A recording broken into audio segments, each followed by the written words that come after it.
This week in the Missouri Senate, we review another active week for lawmakers. Senate Bill 266. Missouri senators spent most of Monday afternoon on Senate Bill 266. Senator Travis Fitzwater of Holt Summit is the sponsor. He tells his colleagues this measure would establish provisions relating to assessment of virtual school students. In a virtual setting in public school systems to be able to take assessment tests to make sure they are not having to drive all over Kingdom Come to go to take virtual tests.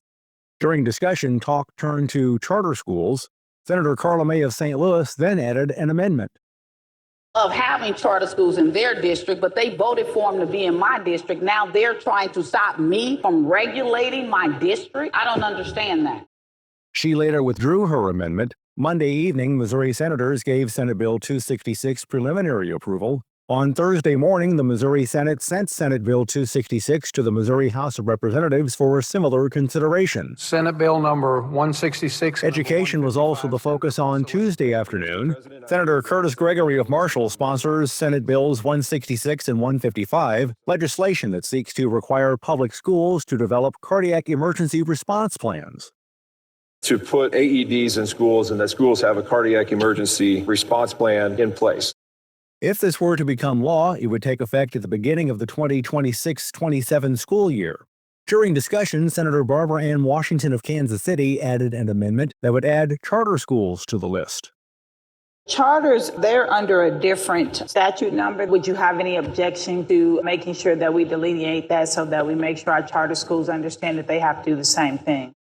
Missouri senators then gave Senate Bills 166 and 155 first-round approval. Thursday morning, they sent Senate Bills 166 and 155 to the Missouri House of Representatives for its consideration. And I ask that you recognize the senator from the second for motion. Wednesday afternoon and evening were dedicated to Senate Bill 54. Senator Schroer of Defiance is the sponsor. He says this measure would create provisions relating to cannabis.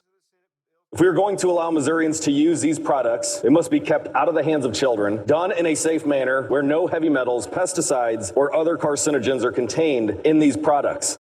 During discussion on the floor of the Missouri Senate, Senator May talked about different entities that are at work here. The businesses that's been operating under the Farm Bill. And then we have some nefarious operators, of course. You have that in everything.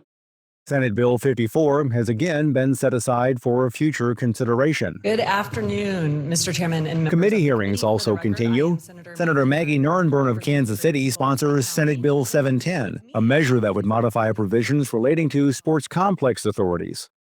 They would establish a sports authority in Clay County, with the structure of the sports authority being modeled after the one in Jackson County. Senator Gregory sponsors a similar proposal in Senate Bill 713. A recurring conversation amongst other things, but the one that was very evident was, what are you going to do to help keep the Chiefs and the Royals here? Both senators presented their legislation to the Missouri Senate Local Government Elections and Pensions Committee on March 31st.